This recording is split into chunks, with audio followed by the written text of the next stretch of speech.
All right, all right. Good evening, everyone. This is the CSRN podcast, our weekend review where we come to you live every Tuesday and talk about some of the things we've done last week, things we're working on right now, and a few things we've got coming up in the future. Family, we're going to share our intro video and then come back. So like, share, comment. This is the CSRN podcast weekend review. I must confess that that dream that I had that day has at many points turned into a nightmare.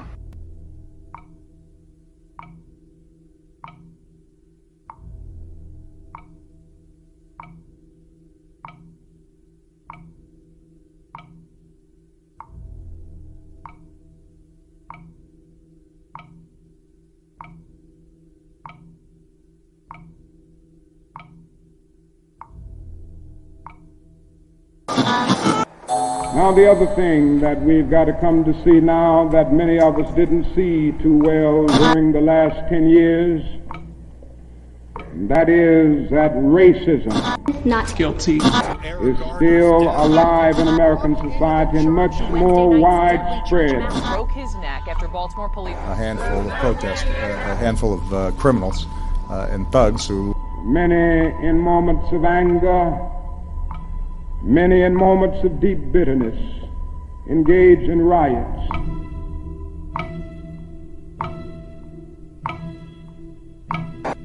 And as long as America postpones justice, we stand in the position of having these recurrences of violence and riots over and over again.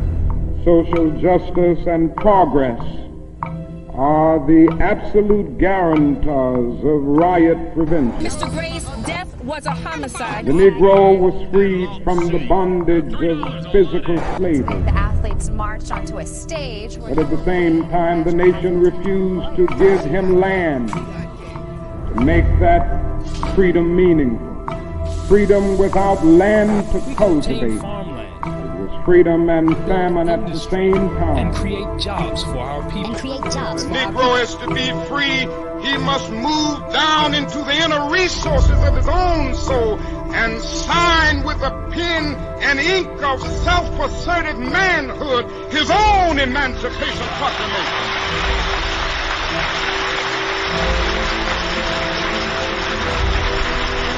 But I want to get the language right tonight. I want to get the language so right that everybody here will cry out, yes, I'm black, I'm proud of it, I'm black and beautiful.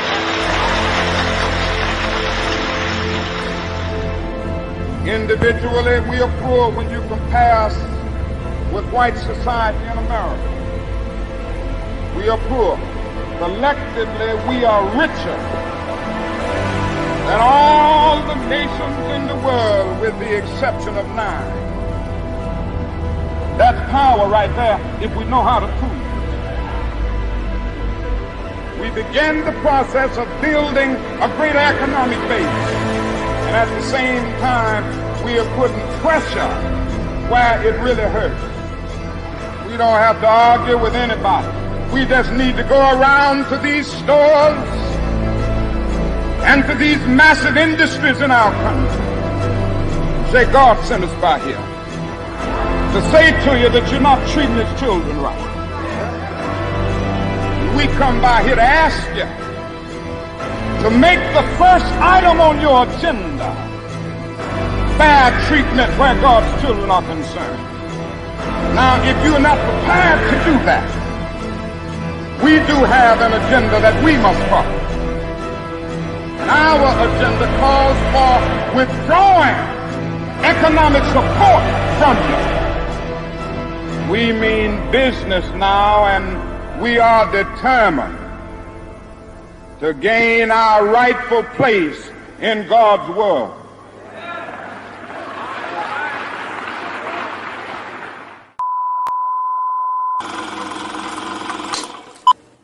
All right, we are back. This is the CSRN podcast, our weekend review. Jody, we're going to get right into it. I'm Brother Washington Muhammad, one of the founding members of CSRN, along with Mike Leonardi and Jabril Bey. What am I wearing today? I've got on my gray cap. I had on a knit cap earlier, but since I'm doing this, I could kind of look like it's spring.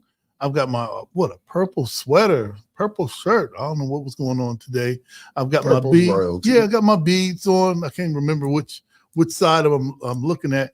And as always, I'm dedicated to respecting, protecting, and defending all Black bodies, no matter the cost, no matter the gains or loss. This is the home of Black Lives Matter and Justice or Else. We just finished Dr. Martin Luther King's birth anniversary on Monday. We're going to talk about that and what he means to us regarding economic independence. So, hey, that's me. Jody, could you introduce yourself?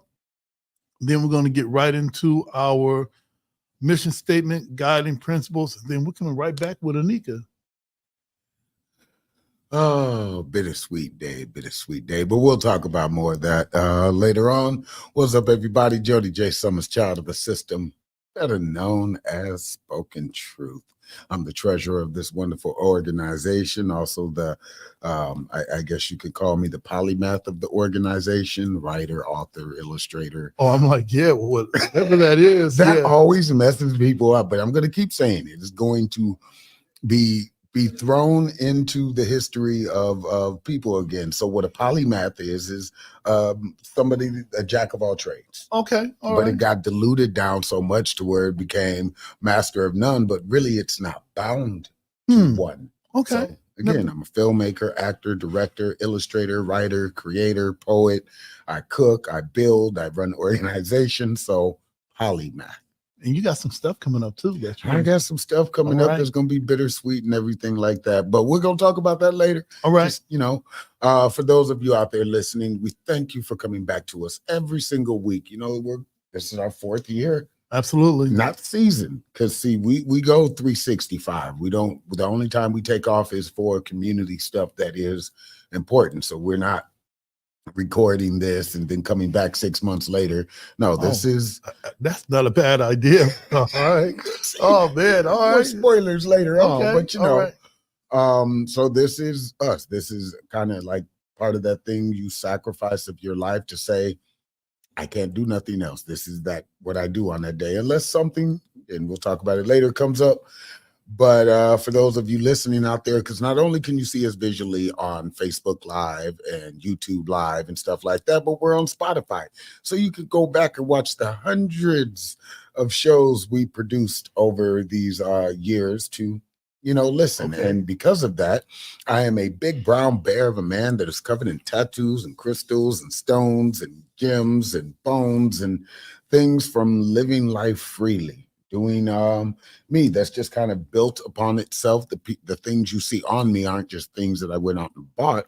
They're people I've met, experiences that come with me no matter what stage I'm on. So I'm never alone. I never have to feel fear or that I don't have people by my side, because I move, they jingle and remind me. All right. And again, thank you for being here. Thank you for continuing to come back every single week. We are still in the process of, getting guests on the show. So if you would like to be a guest and you're just now tuning in and stuff, hit me or Brother Washington up and we will make that happen live in studio. And one of the ways that we keep all this together is our mission statement and guiding principle. If you do the mission statement, I'm going to hit our first guiding principle, because now that I was talking earlier, I didn't put it behind in time. So you do the mission statement, I'll do the guiding principle, and then we're going to hurry up and get right back with Anika Fields and the Empowerment Toolkit. Awesome, and being thankful for a whole bunch of things. So if you are running an organization, starting something new, building a brand, anything like that, you want to have a good foundation. You want to make sure that some investor or somebody that's never done what you're doing can't just come in and, shake it up and stop you. And this is how we get that done. Our mission statement. So we are the Community Solidarity Response Network of Toledo, formed on November 25th, 2014, the day after it was announced that the killer, a Ferguson, Missouri police officer of Michael Brown, an unarmed teenager, would not be indicted. We bring awareness to the injustices experienced by Black men, women, and children who are disproportionately murdered, attacked, provoked, and harassed by law enforcement. Police brutality has to end. We bring awareness to the fact that most often, police brutality goes without consequence and accountability. Police impunity has to end. We utilize the tactics of protest, civil disobedience, event disruption, and citizen advocacy to give voice to those who are otherwise voiceless. We facilitate progressive, community-based events that help foster self-development, and we discuss measures to hold local leadership accountable to their sworn duties, be they politician, clergy, law enforcement, educators, etc., etc. We want justice, equal justice under the law. We want justice applied equally to all, us all, regardless of class, creed, or color. For all lives to matter, Black lives, yes, Black lives must matter. Injustice anywhere is a threat to justice everywhere. Reverend Martin Luther King Jr. And we may have a clip of that whole civil disobedience coming up. Oh, absolutely, absolutely. I think that we loaded it up into the software. And how about this? Right before we bring Anika back from commercial, that'll be one of the commercials that we play. All right, and bring it right in. What we're gonna do right now is get right into our mission statement, where we talk about why all Black lives matter, and this is the glue that keeps all of us together. All Black lives matter: queer Black lives, trans Black lives, formerly and presently incarcerated Black lives, poor working class Black lives, wealthy Black lives, differently able Black lives, Black men and women lives, immigrant Black lives, Black elderly and children lives. All Black lives matter and are the creators of this space. We throw no one under the bus. We rise together. Ashe. Ashe. And Ashe means one who changes a thing or one who makes a thing happen. And it's really important to have those guiding principles. Hey, let's take a short break. We're going to come back with our sister, Anika Fields, with the Empowerment Toolkit. This is the CSRN podcast, our weekend review. We'll be right back. Awesome.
United, we'll never be defeated. Come on, we have to. United, we'll never be defeated. The people, united, will never be defeated. The people, united, will never be defeated.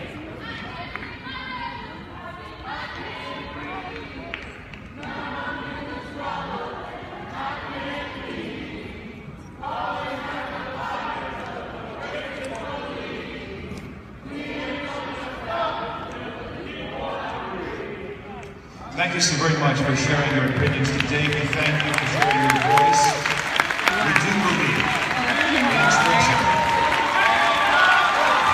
Hands up, don't shoot! Hands up, don't shoot! Hands up, don't shoot! Hands up, don't shoot! It gives me great pleasure to introduce our voice in Washington. She was raised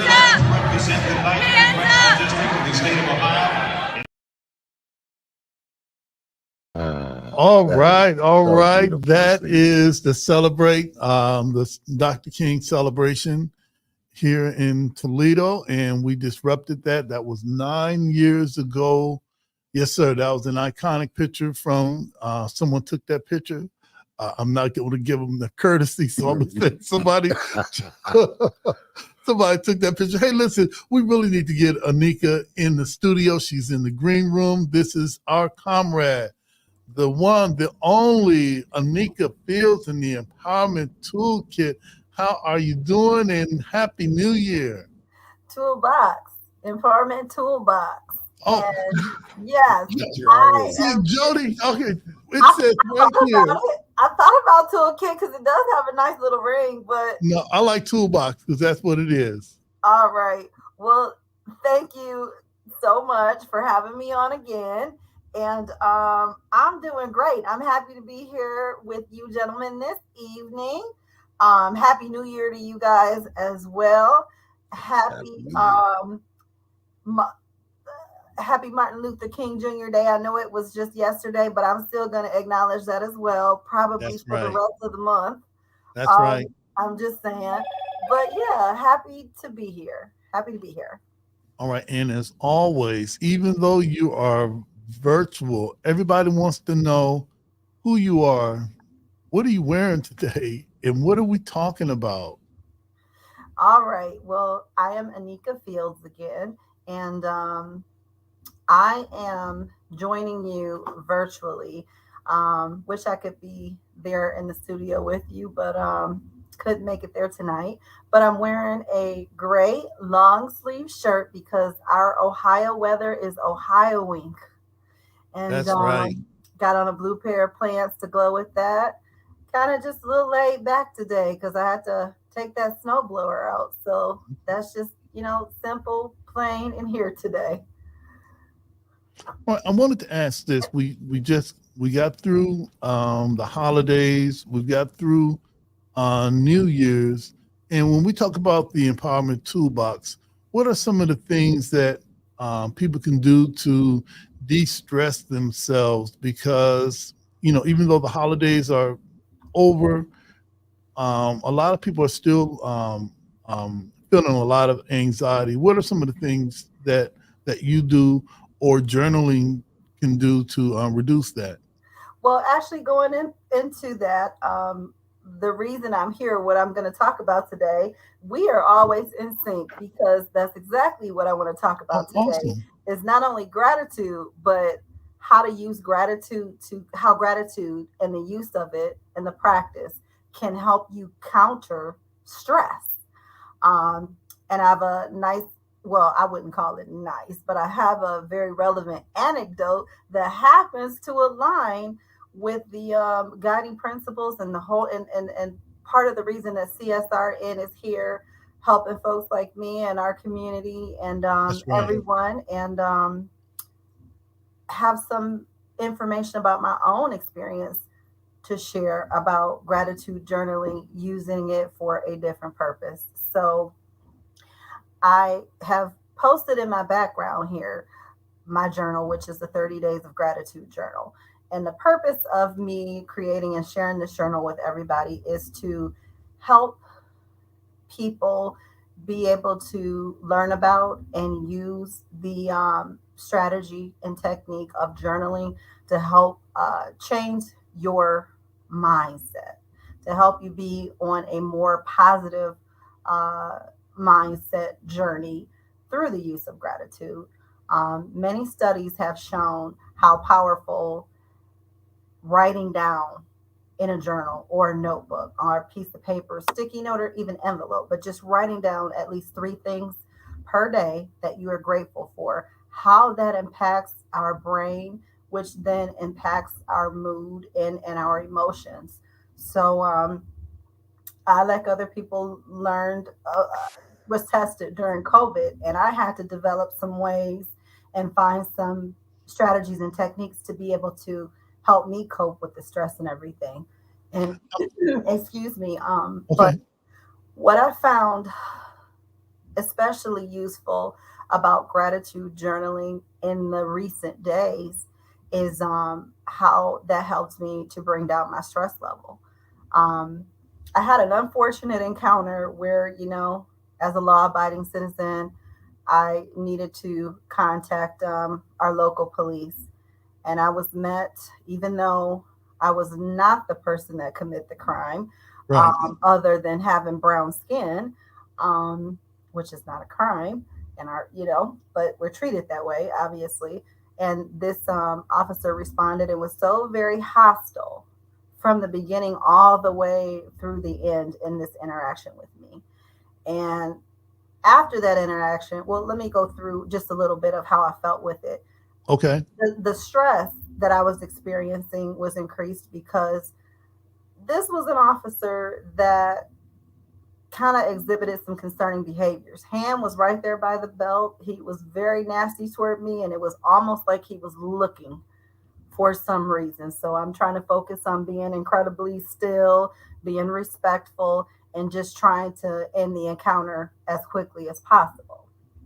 Made my child uncomfortable and everything. So as we end this encounter and I'm going into the house and time is passing by, Right. I'm starting to steam on the inside at this point because there's no reason to be treated in a manner less than respectfully and with dignity by a public servant who's hired to enforce the law.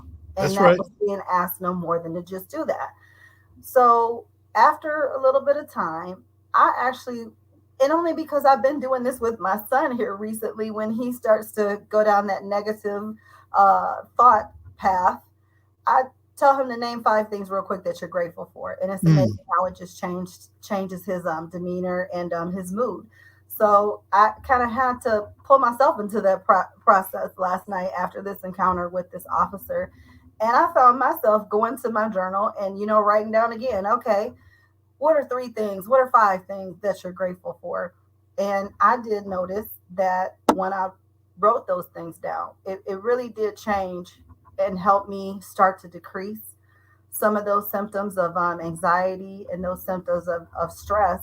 And it's very interesting how all of it kind of converges because you can use it That's to right. help you set your intention for today. And when I say you can use it, I mean the journal, to set your intentions for whatever period you want to set your intentions for.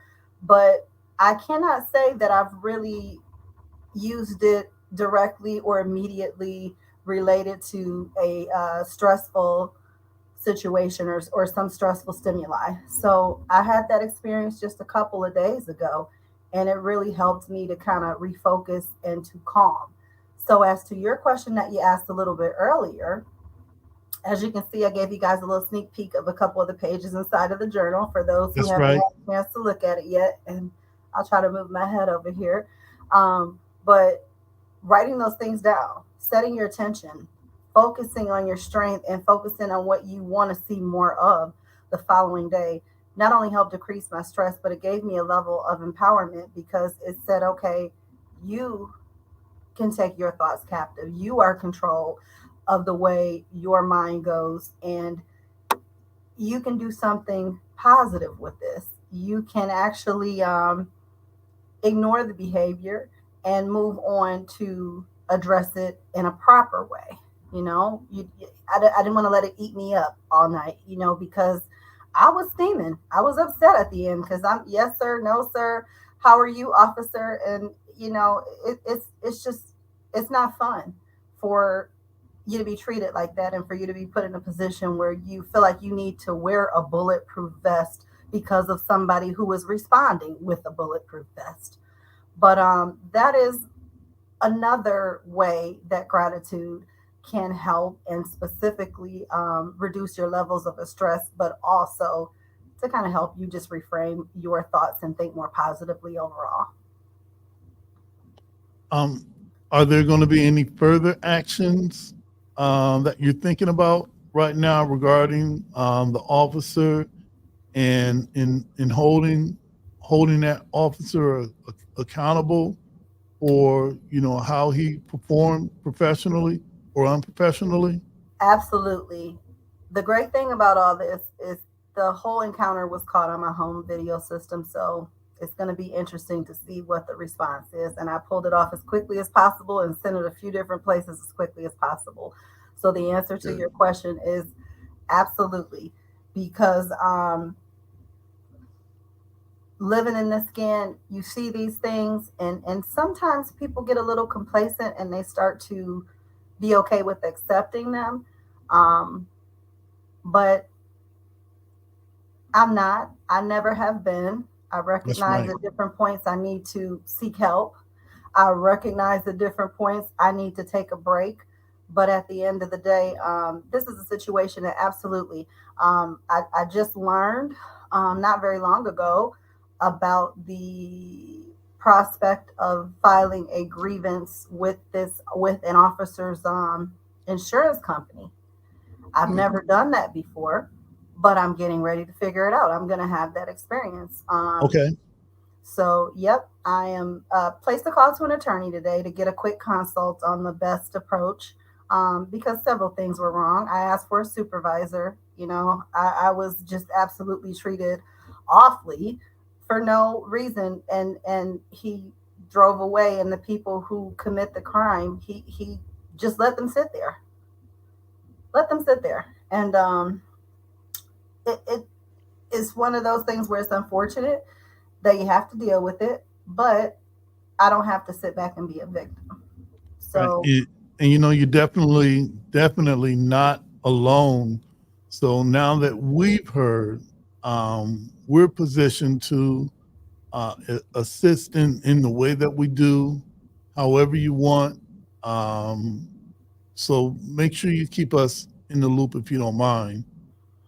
I absolutely will, and I appreciate that from the bottom of my heart. My family appreciates that, and what's different this time with me, and having the experience of having that support system with Community Solidarity Response Network, and knowing somebody out there understands your experience and is not okay and is not afraid to step up and say something, it's actually empowered me. So whereas when things were previously happening with racial harassment and intolerance, right, fear kind of stepped in at a different point, because it wasn't only that I was just dealing with a person, I was dealing with entire systems. That's right. So, I mean, if it's a person, I mean, square up. No, I'm just I'm joking. It's part of our guiding principles. We use the tools that we need, and there's some that we might not need anymore, but we may need to square up. All right. We didn't throw that out the empowerment toolbox. All right. I couldn't help that. Look, that's okay. The empowerment toolbox got 2 shelves. All right. There you go. There you go. It got 2 shelves, and it's got that top shelf, and it's got that or else. It's got the justice. There you go. And it's got the or else. All right. Yes, ma'am. The point in all that is there is no fear at this point in time. Right. What there is my value as an individual, and me saying I will not tolerate that, being treated like a second-class citizen. I will be respected, and just standing on that. I'm not asking this time for them to be respectful. I'm not wasting time and going and doing a whole lot of meetings and things so that they can jot down and write down what they can rebut. I'm going straight for something that's going to make a difference. That's right.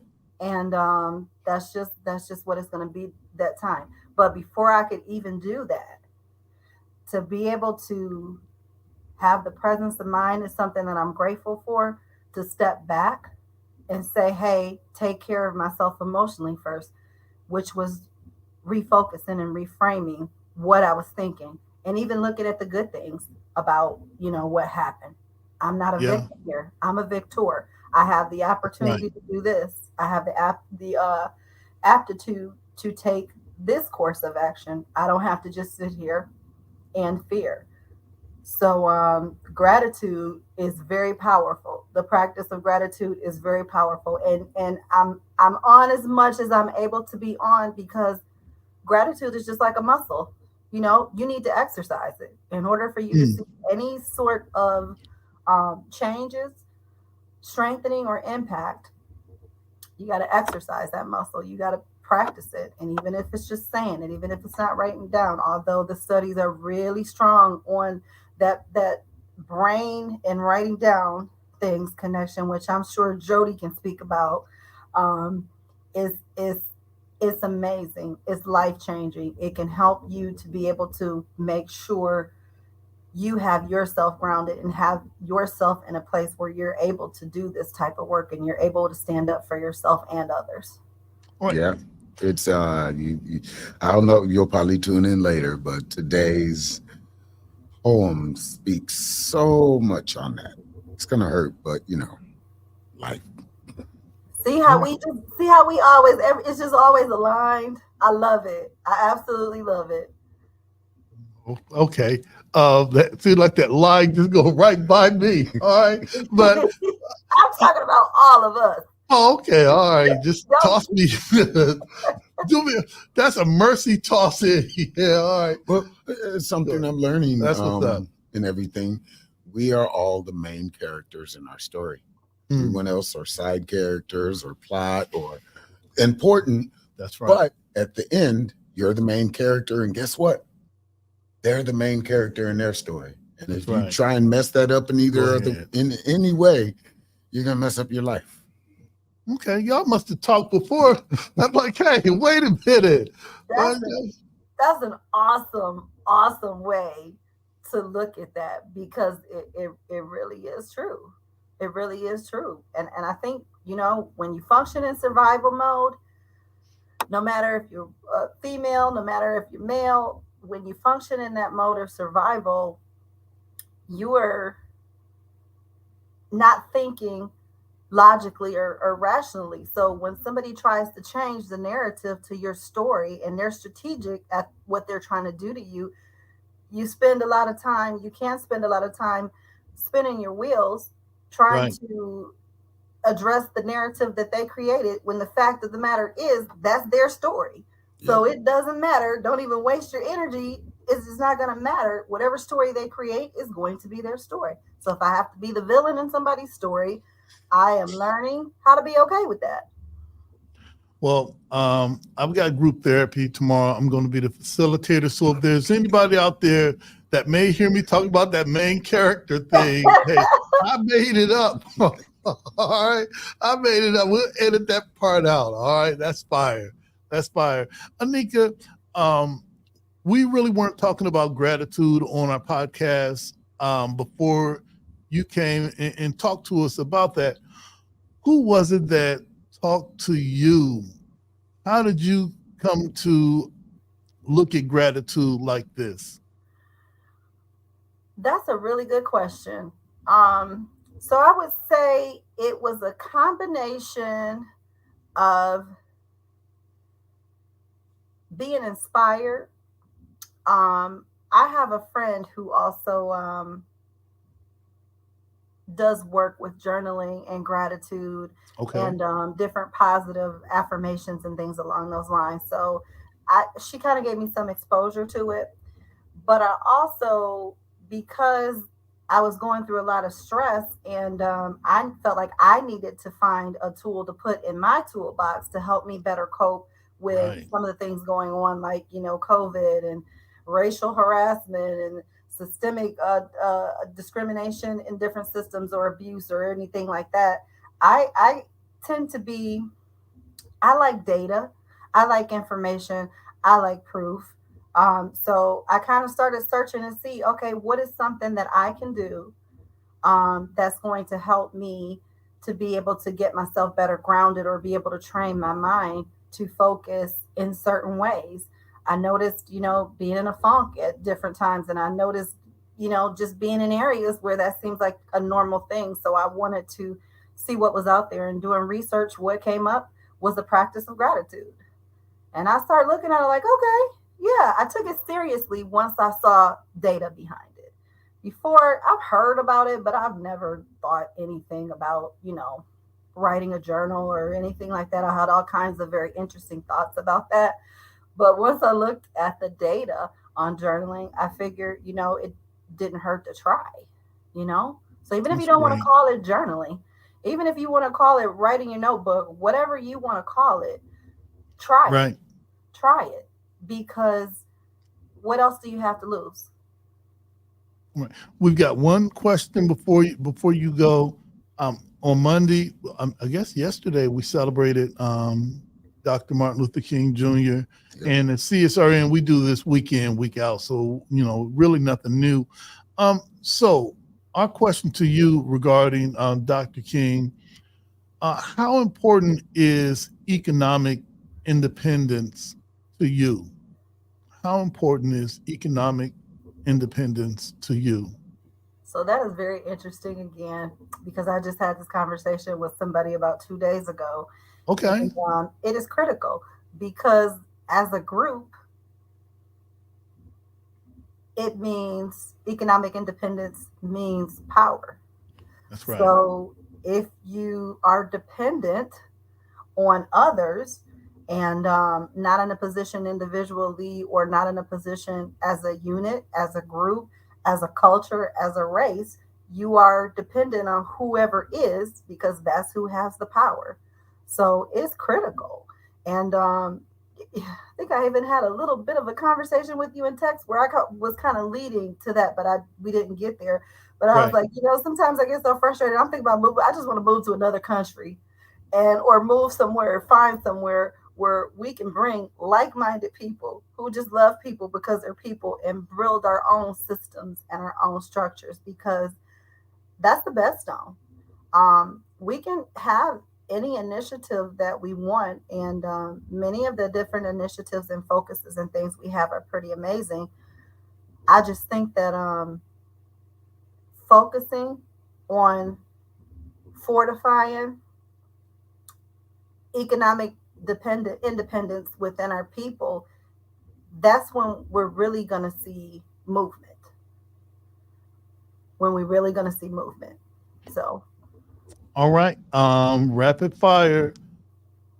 3 things that you're grateful for before you go. What would those 3 things be? I got you. All right. Right. So I gotta say I'm grateful for my family. We've just had some things where like they had my back yesterday. I mean, my kids did not want to budge. My adult daughters, and they're standing in the garage, and I'm not even gonna say, but let's just say this: that little blue belt might have gone to Ace's head and cried. All right, that's what's So up. he was in ready mode. So That's awesome. I'm really grateful for my family. I'm really grateful for the ability to access knowledge. And when I say that, what I mean by that is there is knowledge all around us. And it is not as difficult for us as it was for our ancestors who were, prohibited from even accessing books to read. We got libraries full of books, all kinds of resources everywhere. All we have to do is go and get it and consume it. And so I'm grateful that we have that. I'm grateful. I'm an avid reader, so I'm grateful I don't have to sneak around to read. Right. I'm grateful for that. And another thing I was thinking I was grateful for today, and this is because I'm drinking my tea today. I'm making myself become a tea drinker. Okay. All right. Yeah, just Okay. nothing sweet in there. But I'm grateful for what the earth gives us in terms of remedies to a lot of our issues. I tried an echinacea elderberry tea. I was Yeah. starting to get sick, and my friend said, "Oh, I tried this," and a couple days later, and I tried it, and I was having the onset of some symptoms, and I did not the next day. So I'm gonna try it again because I started feeling a little under the weather yesterday. So I got this tea, and just with all the herbs and all the things that the earth gives us, I'm really grateful for us to be able to have that to access to care for ourselves. That's beautiful. Can we look forward to seeing you maybe this time next month? Absolutely, absolutely. We'll talk and we'll get a schedule or we'll get something worked out because I'm always happy to come back. Always grateful to be in the Because know you and be still haven't involved gotten your with what's gifts going on. yet. Huh? Can only get your gifts in person, and yeah, I got a special announcement to make for the next 30 days, possibly, of me not being here. So No, no, thank you. All right, see there, that's what you get. All right, so I'm gonna catch this announcement, and then I'm gonna catch you on the phone a little later, so we can have some conversation. But All right. When you say here, I just mean like, you know, we gotta be able to talk to you. So I'm not gonna be selfish. If you have a great opportunity, then of course I'm gonna bless you and, you know, tell you to go for it. I wouldn't stand in your way. But yeah. I'm trying to stand in his way. But okay. I don't know if she can see it. I can't. So what's going to be occupying my time? All right. I don't know if she... I can see it, yeah. Oh, look at Toledo that. rep. Oh, yes, we'll talk. We'll talk. But yeah, the Toledo rep. Now you're too good for us now. All right. Yeah, I'm coming to see you too. And I saw what you said about that, and I was very excited for you. Okay. So I was ready to look, when is the show? So yeah, we'll talk, and I'll get the information and all that good stuff. But just as long as you don't go too far in spirit, and as long as we can see you here and there sometimes. I'm here. It's tattooed on my arm and my artwork and my books. I'm not going nowhere. It's just very, very shocking when directors call you for parts you didn't audition for. Yeah. No, that's not shocking. That is just the way that things were designed. That's your path. That's right. Opening up. All right. And you seeing it. All right, so, we're going to take a short break. Thank you, Anika. Thank you. We're going to come back with our shout outs and concerns, and then try to put a bow on this. Yeah, all right. We might be even, be ending early. You never know. Well, I wouldn't call it commercial. I wouldn't call it early. We'd not take it forever. All right. There. This is early. All right. I have no faith in ending early. That's funny. This is the CSRN podcast, our weekend review. We will be right back. Did you know addiction is a disease, not a moral dilemma? The opioid epidemic and substance use have a major impact on communities of color and many people's lives. The Joshua Treatment Center offers culturally relevant, inpatient, and outpatient behavioral health treatment and recovery support services to any Ohioan struggling with addiction, mental health, or finding sober, safe housing. We must recognize that treatment is available and accessible to all.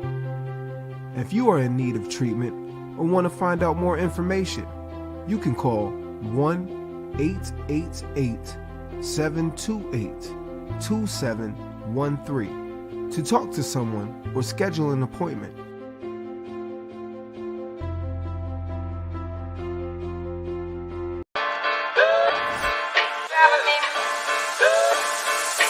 Audio Jungle.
en esta hermosísima ciudad de Orlando. I'm here in Barranquilla, Colombia, and in sunny Miami. Daytona Beach, mis amigos, that's where we're at today. Desde la ciudad de Cartagena, Colombia. We are in Orlando right now, here in Florida.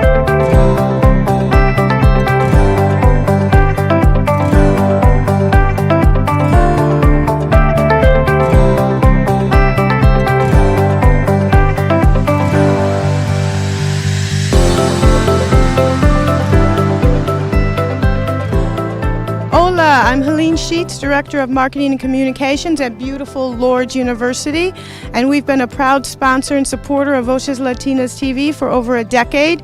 It has been a fantastic partnership. It's been our doorway into the Latino community. We've met so many incredible people, created so many partnerships. Our students absolutely love the connections we've made through Voces Latinas TV, and we're looking forward to at least another decade, 2 decades.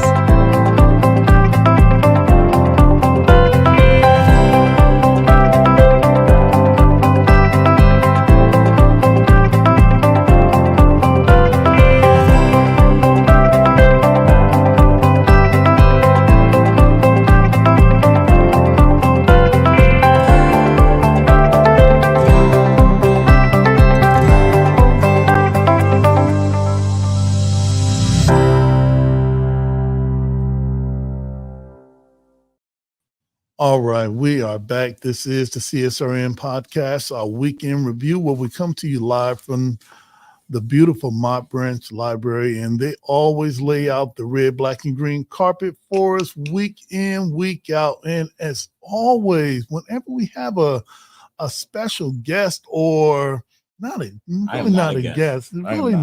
guest, but even in studio talent. All right. Just as all right, you tried to clean that up. Yeah, you trying. Okay, all right. I'll go straight into it. Hey, everybody, my name is Julian Mack. I have often served as the spokesman for the Community Solidarity Response Network of Toledo. My preferred gender pronouns are he, him. What brought me out today is a continued dedication to the struggle, a continued dedication to improvement of ourself inwardly and outwardly, family and community and society, as we are all connected as one. I think I'm doing this wrong. Am I supposed to have the headphones on, bro? You can. I want to hear my voice. You know I want to hear. But you had the hat on, so I'm like, well, I don't know if you can. Who's the man with the big hat now? I know. All right. Okay. That's a deep cut. You got to really have watched this for a long time. Go back and watch our old episodes, and maybe you'll catch what that means. All right. or maybe not. Or old blade clipping. So lately you've been tapping in. Yes, sir. All right. You've been talking about wellness. You've been talking about that inward revolutionary. There we go. Inward revolutionary. Right. How did you come up with that? And what does that mean to you? I know I'm asking you a lot of things. And what are you going to share with us today? Yeah, so the inward revolutionary. So one, I forgot one thing in my intro. I am a revolutionary warrior of love and light, right? And when I say that, I'm describing not myself on the outside, but I'm describing who I am on the inside. I'm describing my soul. I'm describing my spirit. I'm describing the being that is me before I was being, right? And so, understanding that one of the laws of the universe is to every action there is an equal or greater reaction, and much of my mental strife, let's say that, was based upon me failing to see the outward revolution that I knew. That I still know is possible on the inside of me, right? I was actually found myself incredibly depressed yesterday, right? Okay. Yesterday I cried. Right? It sounds like the beginning of a Jody poem, but I promise this isn't 5 minutes to eat yet, right? All right. Yesterday I was in my room by myself, and I physically cried, right? I am taking a class, and I was given the privilege to give a Martin Luther King Day speech. And so I had been speaking, or I've been reading Dr. King's words and his speeches all weekend, and really even prior to that. And I also looked at, much of the work that everyone on this podcast that's ever been on this podcast has dedicated their life to. And I looked at the as Malcolm X would call how the American dream is often a nightmare, and it's sometimes this activism work is the work of dreamers, right? We seek to transform, not simply react, right? We think beyond the possible, right? Those are some of our basic principles. And so in that transition, it can be painful, right? As we wait and contribute over and over again actions, as we see people's lives and well-being inwardly and outwardly deteriorate, right? As we study from Nat Turner to Frederick Douglass to Malcolm X, Martin Luther King, and to Julian Mack, to Brother Washington, right? And when we see these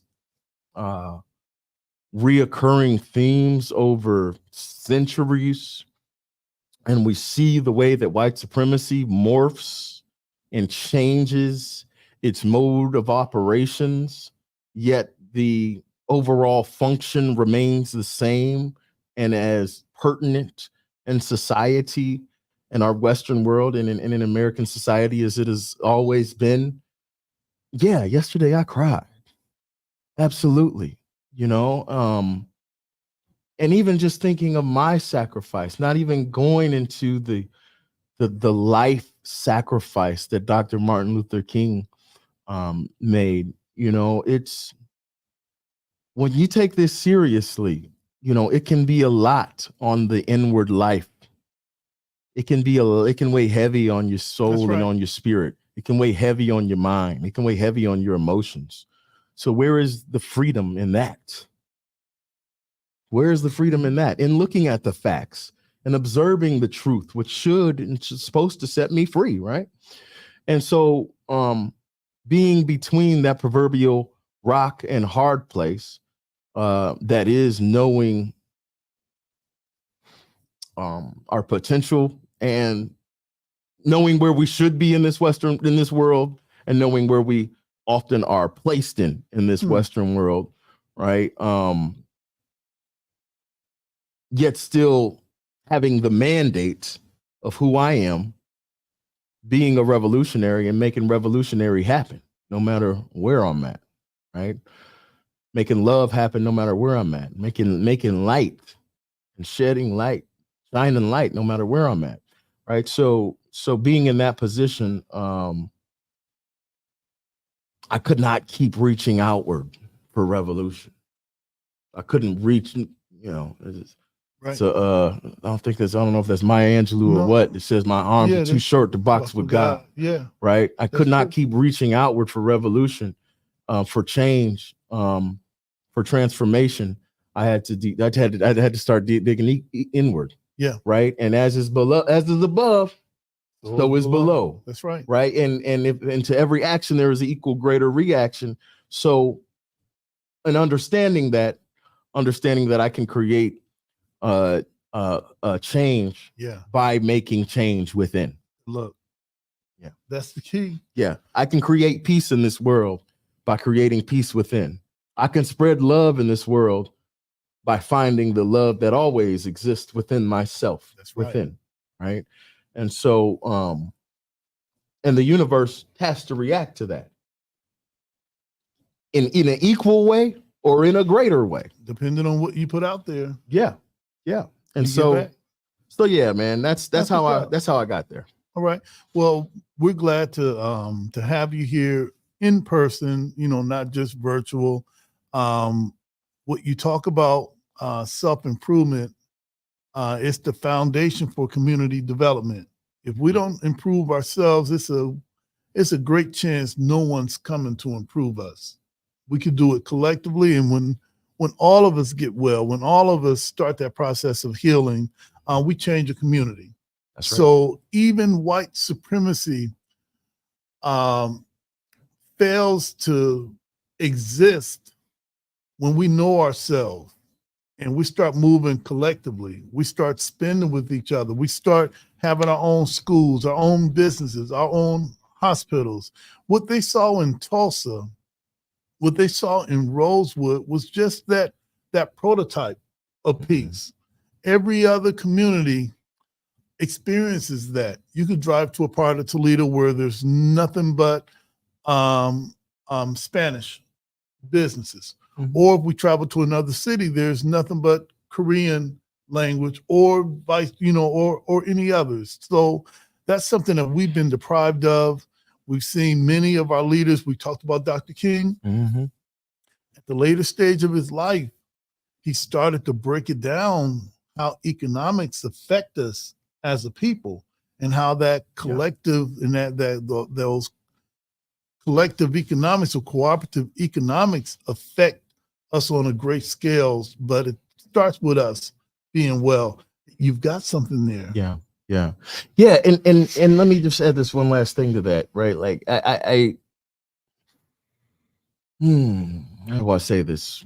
Right. So of course I look up to Dr. Martin Luther King and and Malcolm X, right?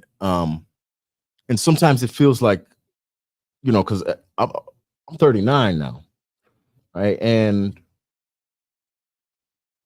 those men that I look up to as far as activist icons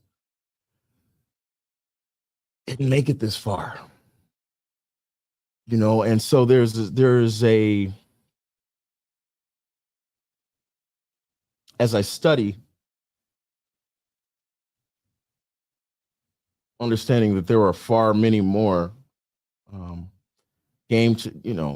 society changers and role players that have played a huge part in our liberation. There's so many roles that need filled, right? That I needed to look and see what other men that live past 39 were doing, and to ensure that I'm in this battle for the long haul. This is a life commitment, right? And so All right, and that's a good look. That's truth. All right. Yeah. Yes, I sir. looked at, I used to have this hat that had all these civil rights activists on the hat. And one day I looked at it and I looked at it again. I'm like, man, how many of these brothers live to be my age? Not many. And it shook me, and it reminded me of how blessed I am to make it to this stage. I remember, the Kanye song, "We wasn't supposed to make it past 25. Jokes on you, we still alive." Right. And now I'm 14 years past 25. Yes, sir. So I'm blessed. So that's right. What I'm reading today, I want to, with this inward revolutionary, right? I'm really trying to base it all off of studying, all off of books, all off of knowledge that's already out there. So this is from the prophet Khalil Gibran. All right. And this is actually the long form version of one of my favorite quotes from the Boondocks, right? Which shortened it. But I'm going to just read it and we can talk about it as much as we need to. Begin peace. All right. And the woman spoke, saying, "Tell us of pain." So this is on pain, by the way. All right. "Your pain is the breaking of the shell that encloses your understanding. Even as the stone of the fruit must break, that its heart may stand in the sun, so must you know pain. And you could keep your heart in wonder at the daily miracles of your life, your pain would not seem less wondrous than your joy. And you would accept the seasons of your heart, even as you have always accepted the seasons that pass over your fields. And you would watch with serenity through the winters of your grief. Much of your pain is self-chosen. It is the bitter potion by which the physician within you heals your sick self. Therefore, trust the physician and drink his remedy in silence and tranquility. For his hand, though heavy and hard, is guided by the tender hand of the unseen. And the cup he brings, though it burns your lips, has been fashioned of the clay of which the potter has moistened his own sacred tears. You know, there's been a couple other artists that have phrased that in a different way. I don't know, is that Frankie Beverly and Mays, or was that Heavy D that said joy and pain? I think it's like sunshine, right, and rain, right? True. Right. And so understanding that like pain, we often run from it, right? We go outside, we feel pain, right? It's 0 degrees outside right now. That's painful. But our pain is our greatest teacher, right? And pain is juxtaposed to joy, right? So I can only feel, so is the depth of my pain that I can feel is also the height of the pain that I feel, or I mean the height of the joy that I feel, excuse me, right? Another way to put that is the tree whose roots are sent to hell, height reaches heaven, right? So I say that because it gives proportion, it gives balance, it gives perspective to the struggle, right? Joy and pain is like sunshine and rain. We need both to grow, right? Too much sunshine, too many happy days, it's a desert. Well, right? Also too many happy days, I may have to give them a urine test. Yeah, right. All right. Right. Yes, Too many sad days, it's a flood. True. Right. Okay. And you know, there's water represents wisdom, right? So understanding that pain, right, are lessons. Pain is a teacher, and pain is also a healer of our sick self. So Right. just embracing that, embrace the pain, embrace the pain, embrace the pain. All right. You know, what I got from that was the pain of change, because, you know, pain, depending on what's happening, could be what represents a particular pain. And what that poem, what that writing meant for me was the pain that comes along with changing for the better. Yeah. The separation anxiety that a person could feel from leaving a particular group, leaving a particular person, leaving some particular habits that I may have found, you know, comfort in, recognizable, dependable. But that reading talked about the pain that comes along with that change for the better. And yes, it is going to be a struggle. And feeling that pain also lets you know you're going the right way, because the road to heaven is not paved with gold and diamonds. It's fire, or it's pressure. That's how you get a diamond. It's a lot of pressure, a lot of heat, if you want to be that gem. So GEM. So feeling that pain does let me know I'm headed in the right direction, because the will, my desire to do that, the will that I've attached to that, I'm ready for it. So beautiful reading. Yeah, and we can let it make us, or we can let it break us. Well, you know, because the one thing that's ever present in life is change. True. Right. And so, you know, are we going to let the change take the lessons from it? And a lot of it depends on what we have autonomy, our own autonomy and self-determination to be able to focus on within ourselves. True. Right? We all feel pain, but how do we choose to interpret that pain? That's right. Is where the revolutionary spirit in that comes in, where our own self-determination, where our own decisions, where we can create our own freedom within ourselves. Well, that's beautiful.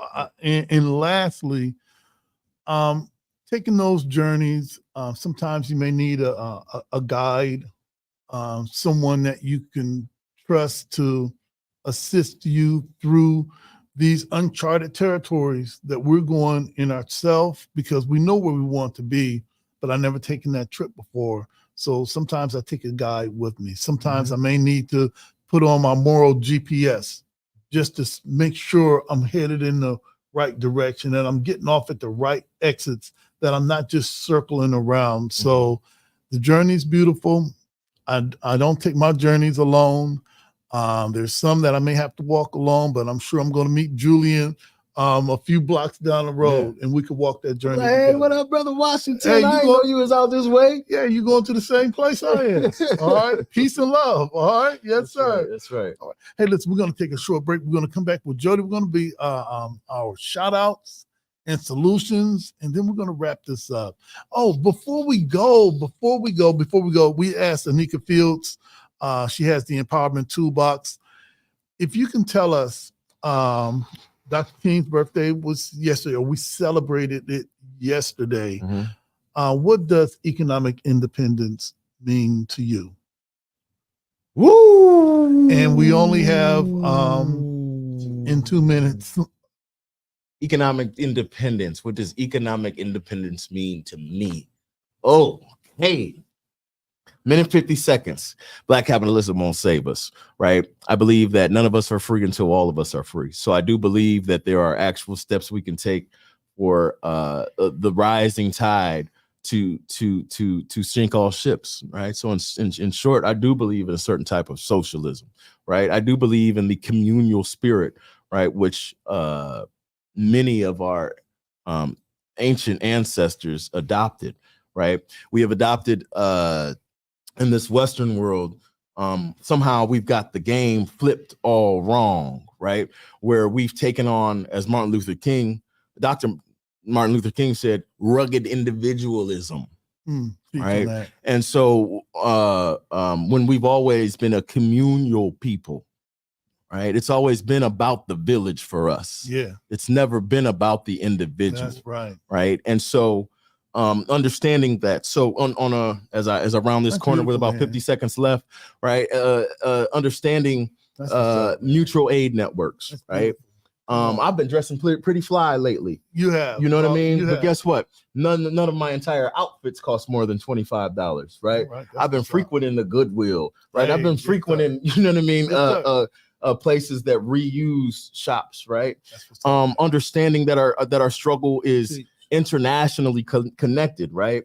So even in that saying, right, I'm starting to have to reconsider my relationship with vapes, right? Understanding that promotes slavery in the Democratic Republic of Congo right now. Understanding the same thing is happening with Brother Washington's phone, right? If they dig for Colton, right? Understanding that we are all connected, right? So in the same way, it's kind of like the people who were buying cotton in the 1800s, right? We need to realize that these are all connected, right? That these are all connected. And so there also, and the last thing I'll say is the myth of scarcity, right? The myth of scarcity. I believe that in the Almighty, that there is enough on this earth and this planet and this country and this city for everybody, right? We have been taught and conditioned to believe the myth of scarcity, right? That we have to divide this pie and that there is only enough pieces for me and you, and we got to leave Jody out, right? And then me and you fighting over that piece, right? Because we only got a half a piece anyway. And our enemy supplied us both with weapons. Exactly, right? Go ahead, and man. so it's the myth of scarcity, right? There is enough on this earth for everybody to live in abundance, right? And so when I think about economic independence, it's realizing that scarcity is a myth, that black capitalism won't save us, thus black capitalism won't save us. And so that comes from embracing a communal spirit and rejecting the rugged individualism And I think I was watching a couple weeks ago when Brother Rose came on, and he stressed it very simply and articulately, not I, but we. All right. I want to thank you for, it seemed like you had that wrote down. I want to thank you for that, brother. Let's take a short break. We're going to come back with Jody Summers, Child of the System. This is the CSRN podcast, our week in review. We'll be right back.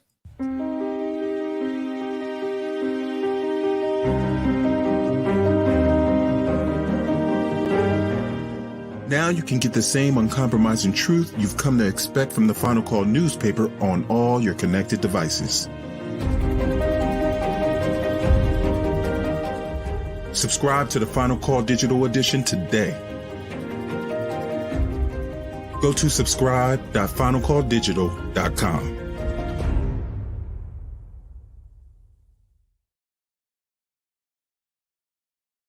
Hey, I'm Dr. P. Not only am I a leadership coach, I'm a change agent, and I'm a race scholar. I've used my study of race to dismantle systems and organizations, but I also use that to help you as the individual become a better leader for your families and for your community.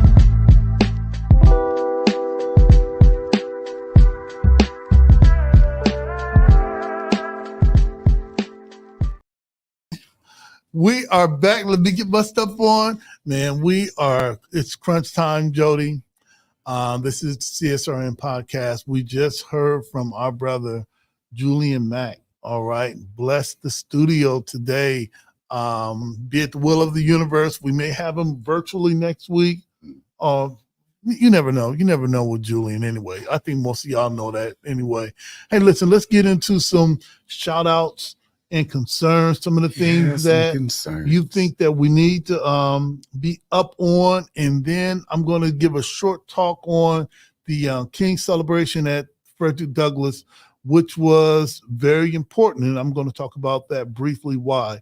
So what are some of the things that's going on in your world that you think we need to know? And you got an orange book sitting in front of you too. An orange book. Very, very special book. And I'll do that at the end of all the announcements and everything. But what was that thing that we were asking people? How does, we're talking about Dr. King, and we're changing that narrative from just hand-holding with everyone and dreaming all day to, at the later stages of his activism. Which was? From 63 to 68. No, the word of the day is the Kwanzaa word of the day. No, well, okay. The question was, yeah. Okay, how important is economic independence to you? So what I took the scenic route. My bad. Friday, as you always know, that we always support Black-owned businesses and everything like that. But how do you get business? Banks. Okay. Friday. I didn't know I was getting a test, but okay. All right. Well, Friday was a very special day for the city of Toledo, Ohio. And why is that? The Toledo Urban Federal Credit Union opened its second location on Monroe. Suzette, which is a friend of mine and everything. It's one of the very few, as we heard during Kwanzaa, Black-owned credit unions in the entire United States. That's right. And honestly, before you start moving your Black dollars through the community, where's it coming from?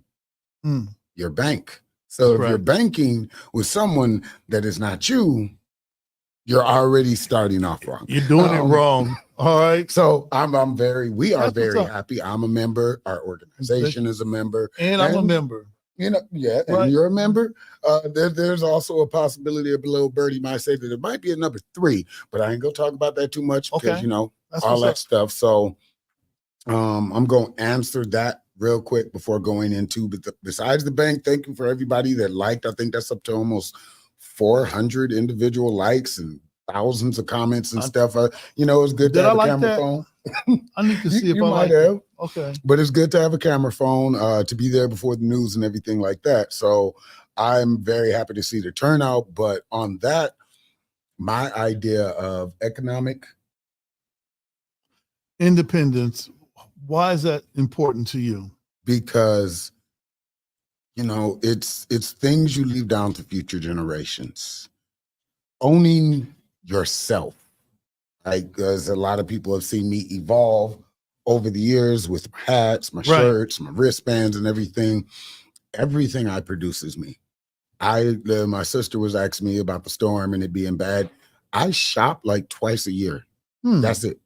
Everything else I do involves going to community events, running stuff. So that's how I eat. That's the clothing that you see. What's up, Julian? Is you know, it's got a hole in it right now because I've been wearing it for years.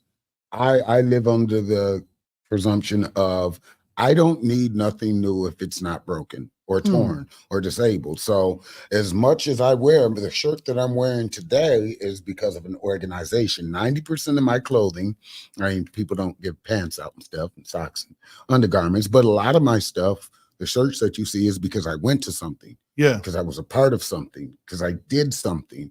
So this is the Survivor Speak. Shout out to Anton Parks and Deisha Darby and everybody in that whole group of people that's trying to make that stigma of domestic violence not a stigma, that you are not the victim in all of this stuff that happens to people. But yeah, that is my idea of, you know, stuff. I personally, I can't expect anybody, because what did I say, the main character before? It's you. Right. So I don't drive for that purpose. The less money I give to somebody else who's not in my community, the better I feel. When I shop for stuff, I will search for an independent owner, not a store, an independent owner, whether they be Black or otherwise. Now, that's the thing that also gets confusing this whole world, but I'm making sure somebody's family is fed, not their generations of money and slavery and all that stuff continues going. I want somebody's family fed. I want to know that their dollar is going to go to somebody locally again, because that is honestly the point of it. If you can't see where your money goes, you might be doing something wrong. That's right. So, yeah, so that's my thing on the economics, the bank. There was also, and I'll briefly speak on it because I didn't go to the whole thing because I had to work early, but I went to the Toledo Museum of Art for the second time and heard Pastor Culp. He was the speaker and stuff. I did some art there. I got to see the silent disco. Shout out to the Arts Commission for that. And Rhonda, I saw her. Oh, you saw Rhonda? Yeah. Oh, okay. Yeah. I don't know. I'm always in my community because this is what I chose to do. I can go out partying. I can go kick it. I do. But when I do, it's because I know those people. That's right. I'm not going to no famous celebrity concert because you know what? They ain't going to come here and help me. If I go to somebody locally, I know I may see them in the store one day and they're just happy to see me wearing a button. That's right. Or posting their video. And it's like, oh, you know. So I was happy to be at the Art Museum for the second year because I went last year. I was a little earlier and I got to see the speech and stuff, but it was good at the TMA. And a lot of people still came out for that. That's great. That's great. Hey, listen, I want to just give a shout out to the Frederick Douglass Community Center for having their Martin Luther King celebration. The Dream is Over. The host was Albert Earl. And my takeaway is that at one point, we're going to have to reclaim Dr. King ourselves and not allow the city of Toledo, the state of Ohio, and others outside of our community to tell us how we should appreciate Dr. King.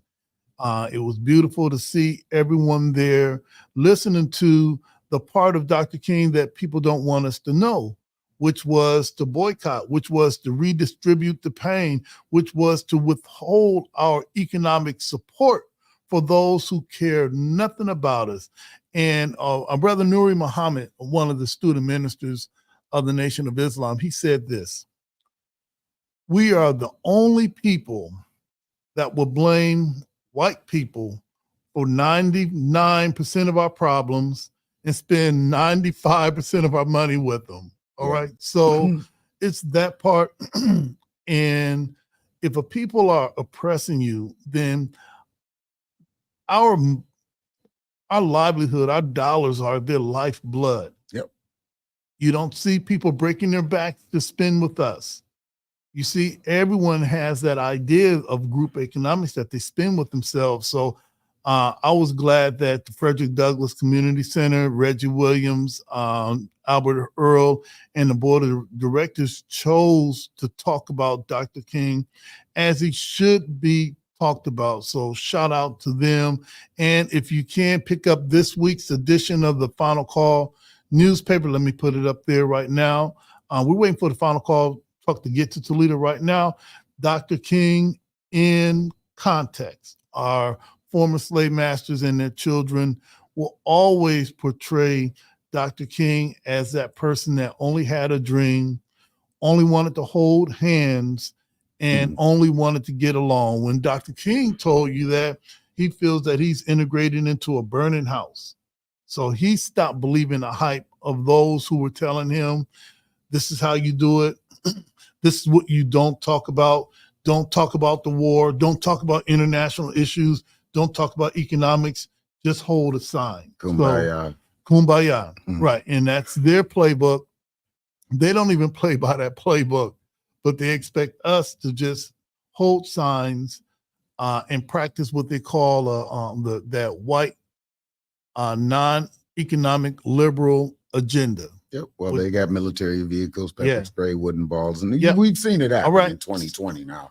So shout out to the Doug. I'm out. It is, I was gonna say Yeah. it's 12:25. If it's 12:25, somebody's getting arrested. All right. But it's 7:25. Last Come to that thing. scary part of the show. I've been kind of I guess mentioning stuff. So for all the viewers out there and everybody that loves hearing my milky, chocolatey, velvety voice and stuff on the mic, I got some good, but also bad news. All right. Last week, I got a phone call. And this book that I was showing earlier is called Sweat. I keep saying sweet. I don't That's know why. all right. But, you know, maybe it's sweet for me, so maybe that's where it keeps going in my mind. But it's called Sweat by Lynn Nottage. It's a winner of the 2017 Pulitzer Prize, 6 men, 3 women, and I can't tell you no more. But it will be at the Toledo Repertoire Theater from the February 16th through the 25th. So unfortunately, I am in rehearsal mode to become my character. So you won't see me on stage, you'll see them. Right, So I go won't be ahead. able to make it here because rehearsals are every Tuesday, Wednesday, and Thursday. I'm having to kind of morph my whole life because 1 month from now, that first curtain goes up. Blade, press, news, who knows? right. Maybe Lynn might come to Toledo just Hey, to you see never how know. her play does. That's right. And I have to be on point because it's not just the production and the theater, but I'm also putting myself and my reputation because I decided to take that opportunity. And I thank you, Liam Ellis, for reaching out to me and giving me this opportunity. I've already fell in love with the character I'm playing, but with the days that I'm not rehearsing, because we're not going to rehearse the play every single day, if I could make it here on a Tuesday, I will. If I can call in, if I could do anything, I'm going to miss you guys, but I hope to see you in the theater for one of those like 9 curtains. Yeah. Whew, theater. But I'm good at it. Again, that's the thing that has brought me this far, is to continue to evolve myself into the best version of myself. And, you know, sometimes that comes with drawbacks. That's true. I would say for all the famous people that you see and stuff like that, a lot of them don't get to talk about the internals they deal with. And that's Right. what's going to be in my 5 minutes of heat in a moment. Because they have publicists. They have an image to keep. My image is authenticity. My image is my vulnerability, that I can talk to my audience when I'm feeling bad, when I need to cry, even though I can still beat a person with a person, so don't get it twisted. But that happens. And that's where my writing, that's where my artwork, that's where everything comes from, is me allowing myself to be authentic, vulnerable, and there. So, yeah, I thank you for everybody that's been a part of this journey, and I can't wait to see you, if I don't see you on air. That's right. Next month. That's right. All right. Well, we're looking forward to that. We're looking forward to raising the red, black, and green flag at Yes, a that's still government gonna happen. center within the next 2 weeks or so. February 1st is going down. We'll give everyone details because we're still working some things out, but it is going down. We got the flag right here in the studio, all right? And on the 1st of February, it will be hoisted on top of one government center for all to see for that month of February. And listen, fourth time. For the fourth time. That's right. That's right. And as we get close to that, I'd like to give some shout outs for all of those that were involved in making that happen. But we've come to the point where we have this thing called 5 minutes of heat, and we start to wind everything down. I don't know what this thing is going to look like without you. So we may have to get at least 5 or 6 people here to fill this space. All right, we'll find something, or we'll pre-record we'll just keep showing this one. I'll for be the running next into month. the bathroom, checking in on the podcast. Like, hey, look, no, we'll be just tag me in. we'll just show this one for the next month. All right, till we about how do we close out? There's this thing called 5 minutes of heat that derived from a classic Houdini, which was a rap group. They had a song called 5 Minutes of Funk. I love creative expression, and I love to give a title to something, and those fit just perfect. So we had this thing called 5 Minutes of Heat, where anyone that was a part of CSRN could sing, rap, do spoken word, if they had a dance or whatever it was to close us out. And you've been the GOAT. All right, when it comes to that, and a few other things too, bro. You multi-goated on a lot of things. All right, Mr. Billy Goat himself. That's right. That's right. What do we got today?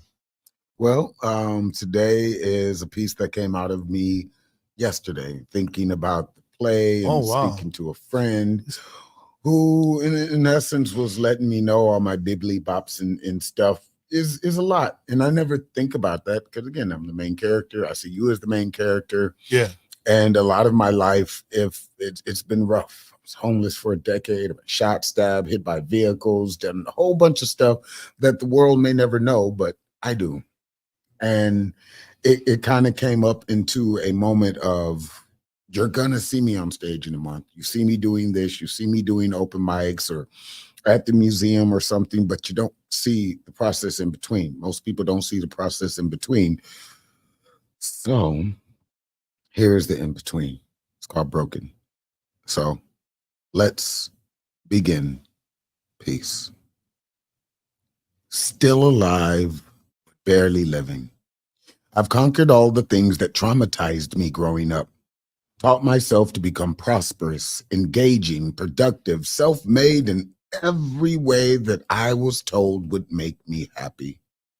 Learned how to engage with politicians, activists, union workers, community resource management leaders, poets, authors, illustrators, actors, directors, producers, musicians, builders, farmers.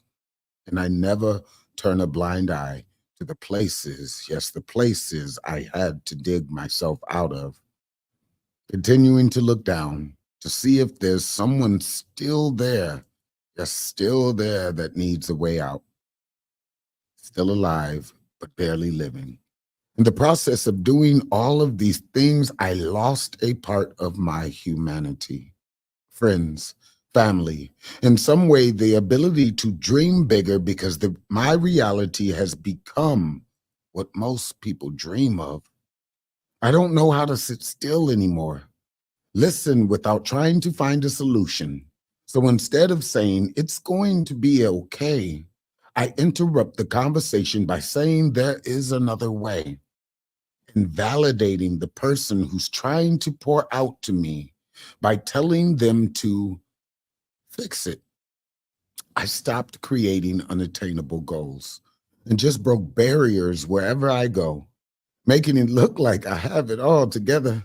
But really, some days I just feel dead inside. There are no soft spots in my life.